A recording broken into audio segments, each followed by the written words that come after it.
지난번에 한번 말씀을 드렸는데요. 예수님이 이 땅 가운데 오셔서 하신 아주 중요한 세 가지 일은 가르치고 전파하고 치유하는 사역이었습니다. 그래서 오늘 말씀을 시작하기에 앞서서 이 누가복음 8장 1절에 그 예수님의 아주 중요한 사역이 요약되어 있는데 이렇습니다. 그 후에 예수께서 각 성과 마을에 두루 다니시며 하나님의 나라를 선포하시며 그 복음을 전하실새 12 제자가 함께하였고 이렇게 말씀합니다.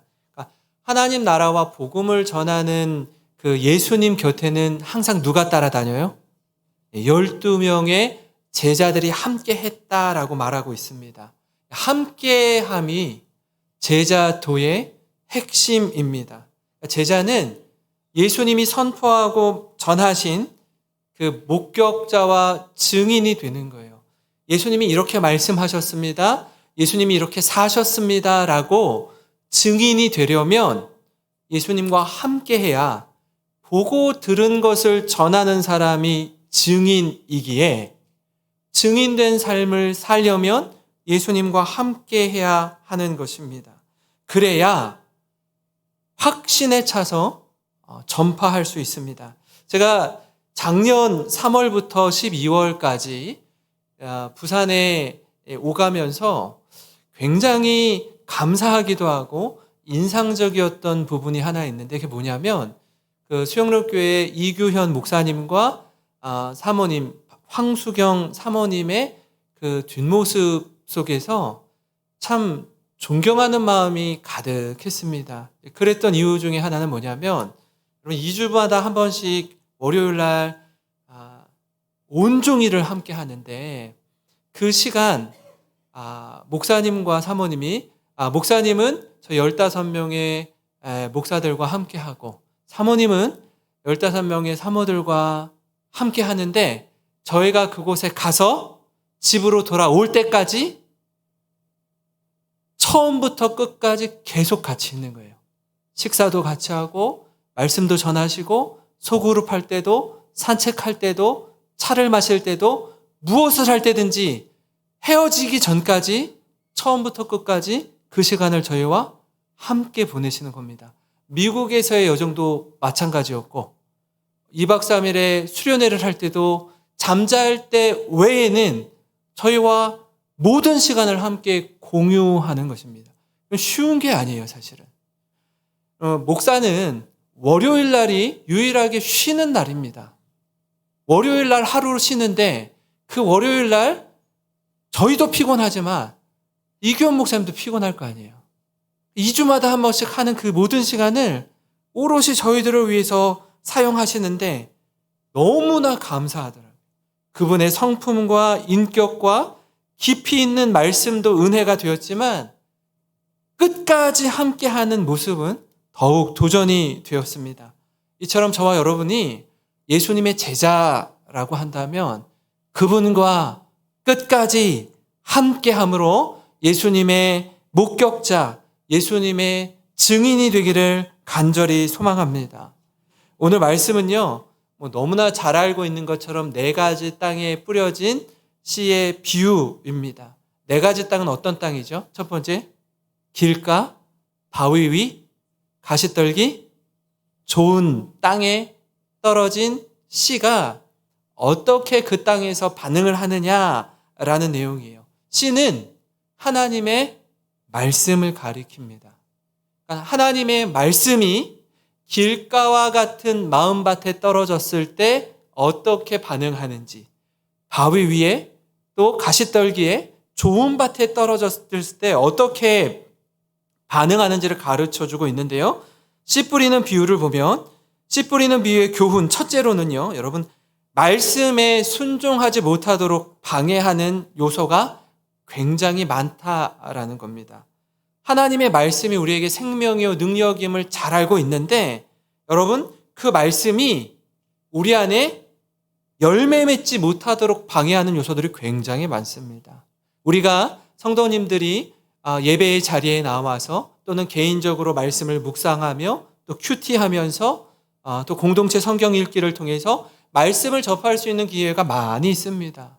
그런데 이 말씀이 우리 안에 작동하지 못하도록 방해하는 요소가 너무나 많다라는 거예요. 5절부터 7절을 보시면 이렇습니다. 씨를 뿌리는 자가 그 씨를 뿌리러 나가서 뿌릴새 더러는 길가에 떨어짐에 밟히며 공중에 새들이 먹어버렸고 더러는 바위 위에 떨어짐에 싹이 났다가 습기가 없음으로 말랐고 더러는 가시 떨기 속에 떨어짐에 가시가 함께 자라서 기운을 막았고. 씨를 뿌리는 자가 씨를 뿌리는데 이 뿌릴 때 어떻게 해요? 길가, 바위 위, 가시떨기에 씨가 뿌려지는 거예요. 근데 여기에 떨어진 씨들은 여러 가지 장애물로 인해서 열매를 맺지 못합니다. 아마 씨 뿌리는 자의 입장에서는 그 뿌려진 씨가 굉장히 아까울 거예요. 그죠? 열매를 맺게 하기 위해서 씨를 뿌리는데 열매가 자라지 않고 씨가 타서 말라서 죽는 겁니다. 얼마나 마음이 상하겠습니까? 그러니까 이 내용을 제자들이 가만 듣더니 예수님께 따로 여쭙니다. 예수님, 이게 무슨 뜻이지요? 이 비유를 좀 설명해 주시면 좋겠습니다. 라고 묻는 거예요. 그러자 예수님 이렇게 대답합니다. 10절에 이르시되 하나님 나라의 비밀을 아는 것이 너희에게는 허락되었으나 다른 사람에게는 비유로 하나니 이는 그들로 보아도 보지 못하고 들어도 깨닫지 못하게 하려 함이라. 이렇게 예수님이 말씀합니다. 다시 말하면 예수님과 함께 할 때에 말씀을 전할 때에 궁금한 게 있고 잘 모르는 게 있으면 어떻게 해요? 물어보는 거예요. 물어보는 겁니다. 예수님의 부르심에 응답한 사람들이 제자들이고요. 예수님과 함께한 사람들이 제자들이었습니다. 그 제자들이 예수님이 비유로 말씀하실 때 처음에 다 못 알아들어요. 무슨 얘기하는지 몰라요. 근데 제자들은 어떻게 해요? 항상 모르면 물어보는 거예요. 물어봅니다. 말씀에 관심이 있고 말씀에 마음이 있는 사람은 물어보는 거예요. 비유로 말씀하신 것을 깨닫기 원하는 것입니다. 다시 말해서 말씀이 전해질 때에 여러분 어떤 땐 그렇잖아요. 말씀을 읽다가 하나님 이 말씀은요 저에게 너무나 필요한 말씀이고 저의 상황에 꼭 적합한 말씀입니다. 너무너무 감사합니다 라고 기쁨으로 받을 때가 있는 반면에 어떤 때는요 말씀이 부대낄 때가 있어요. 불편할 때가 있어요. 하나님 이거는 제가 못하겠는데요. 하나님 이런 마음, 이런 행동, 이런 삶은 제가 죽었다 깨도 못 살겠어요. 하나님 왜 이렇게 부담을 주세요? 하나님 왜 이렇게 저를 힘들게 하세요? 이 말씀은 좀 이렇게 한쪽으로 제쳐두는 거예요. 그럴 때 있지 않습니까? 내게 듣기 좋은 말씀은 잘 담아 듣는데 내 원하지 않는 말씀은 모른 척하고 저 멀리 덮어두는 것입니다. 바라기는 우리에게 관심 있는 말씀, 내게 들리는 말씀에만 반응하는 것이 아니라 하나님 때로는 이게 내게 부딪힘이 되고 내게 거리낌이 되고 내가 잘 못 지킬 만한 말씀일지라도 이 말씀을 하신 분이 하나님이시라면 하나님을 믿고 하나님을 경외하기에 그 힘겨운 말씀임에도 불구하고 믿음으로 순종하겠습니다. 이렇게 고백하시는 성도님 되시기를 주님의 이름으로 축원합니다. 이 누가복음 8장 12절부터 14절에 이렇게 설명합니다. 길가에 있다는 것은 말씀을 들은 자니 이에 마귀가 가서 그들이 믿어 구원을 얻지 못하게 하려고 말씀을 그 마음에서 빼앗는 것이요. 바위 위에 있다는 것은 말씀을 들을 때에 기쁨으로 받으나 뿌리가 없어 잠깐 믿다가 시련을 당할 때에 배반하는 자요. 가시 떨기에 떨어졌다는 것은 말씀을 들은 자이나 지내는 중 이생의 염려와 재물의 향락에 기운이 막혀 온전히 결실하지 못하는 자요. 여러분 이 말씀을 통해서 우리가 기억할 수 있는 건 뭐냐면 네 가지 밭에 떨어뜨리잖아요. 그죠? 네 가지 밭에 떨어뜨리는데 어떤 밭에만 열매를 맺어요? 좋은 땅에 떨어진 밭에만. 그러면 씨 뿌리는 자 입장에서는 굉장히 비효율적이에요. 그죠? 네 가지 밭에 씨가 떨어지는데 열매는 한 가지 밭에만 맺혀요. 세 가지 밭은 떨어진 씨들은 다 죽어버려요. 그죠? 근데 그 말씀이 떨어진 그 밭이 어떤 밭이에요? 길가에 뿌려진 씨는 마귀가 그 마음에서 말씀을 뺏어간대요. 구원받지 못하게 하려고. 뺏어가요. 바위 위에는 이 습기가 없어서 말씀을 처음엔 기쁨으로 받는데 너무나 감격적이고 은혜가 되고 감사한데 실제 삶에서는 작동하지 않아요. 가시떨기는 어떻죠? 말씀을 믿고 지내다가 중요한 순간에, 결정적인 순간에 하나님이냐 세상이냐, 하나님이냐 물질이냐를 택해야 되는 순간에 하나님을 저버리는 것입니다. 여러분, 그들이 집중하는 것은요, 하나님의 말씀이 아니라 사실은 물질과 부에 있다는 것이 드러나는 순간입니다. 그러니까 겉으로 볼 때는 잘 믿는 것 같은데, 신앙이 좋은 것 같은데 물질 앞에 연약한 자들이 있습니다. 잘 믿는 것 같은데 말씀 앞에 넘어지는 자들이 있어요. 평소에는 몰라요.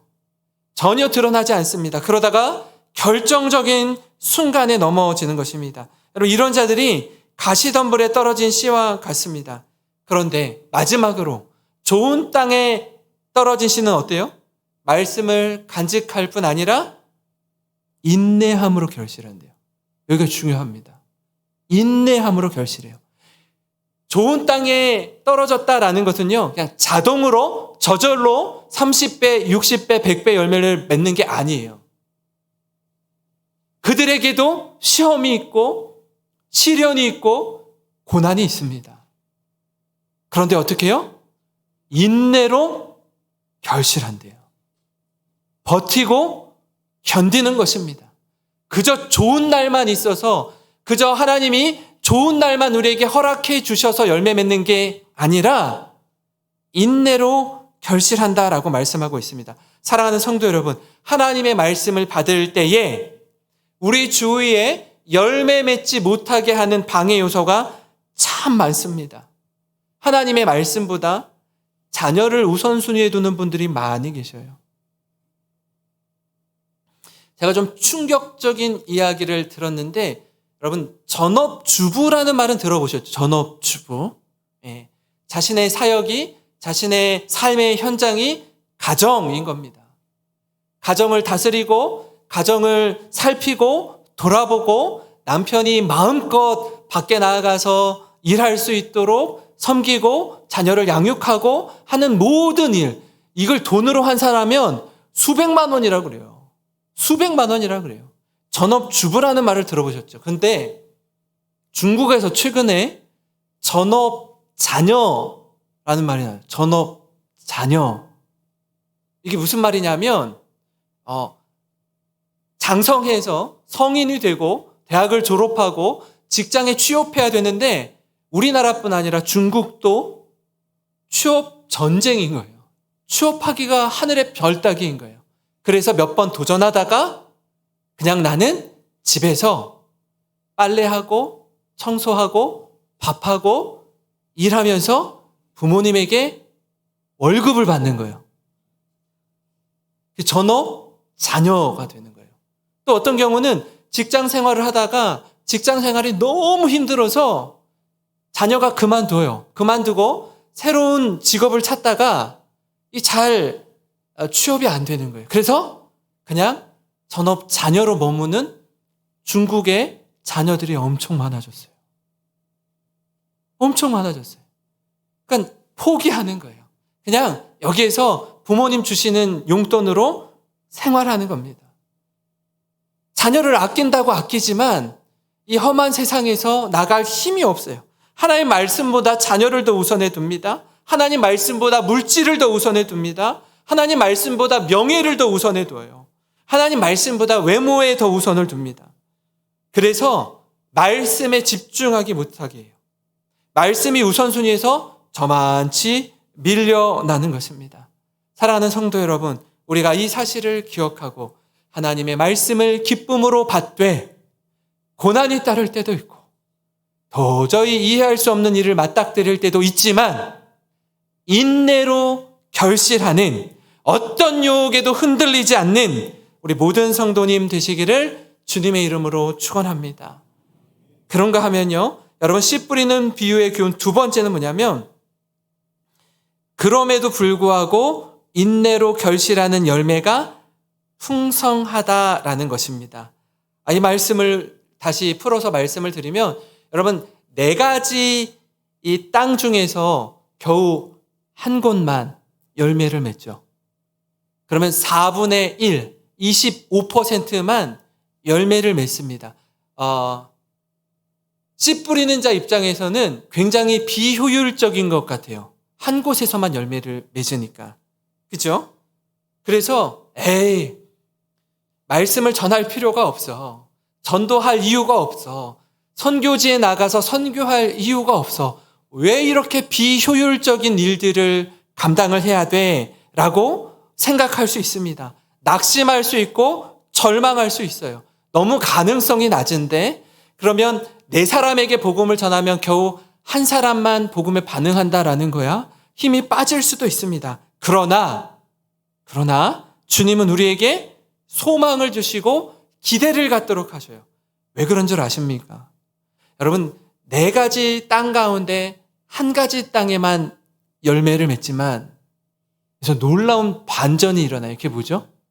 그 좋은 땅에서 몇 배의 열매를 맺어요? 100배의 열매를 맺는 거예요. 100배의 열매를 맺는 겁니다. 우리가 볼 때 이 별것 아닌 것 같은 일 같고 굉장히 소모적이고 비효율적이고 경제적으로 굉장히 아닌 것 같은 일을 하는 것 같지만 그런 섬김과 봉사와 헌신을 하는 것 같지만 여러분 그렇지 않아요.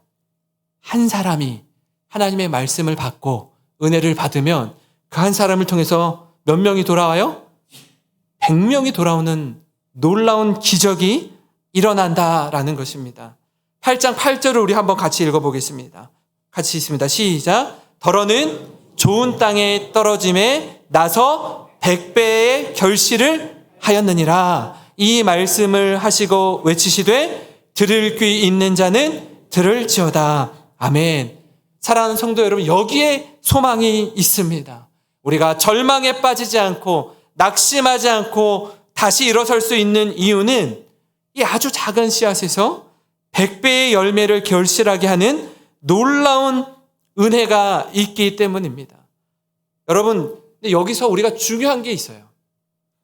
기억할 말씀이 있습니다. 단순히 결과론적으로 100배의 열매를 맺었다, 그러니 열심히 한번 해보자가 아니라 그 내용이, 그 과정이 너무나 중요하다라는 것입니다. 15절인데요. 오늘 말씀의 가장 중요한 핵심 구절이기도 합니다. 우리 같이 읽습니다. 시작. 좋은 땅에 있다는 것은 착하고 좋은 마음으로 말씀을 듣고 지키어 인내로 결실하는 자니라. 아멘. 착하고 좋은 마음으로 말씀을 듣고 지켜요. 착하고 좋은 마음으로.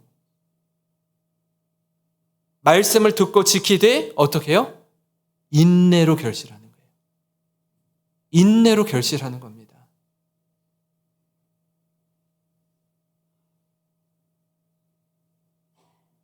우리 자신이 오늘 말씀을 통해서 한번 나는 어떤 밭에 속하는지 한번 돌아보시면 좋을 것 같아요. 이 밭이 그냥 한 가지 밭의 마음으로 우리의 마음을 규정하기는 쉽지 않습니다. 왜냐하면 어떤 때는 좋은 땅에 있는 것처럼 말씀 앞에 아주 역동적으로 기쁨으로 반응할 때가 있어요, 우리가.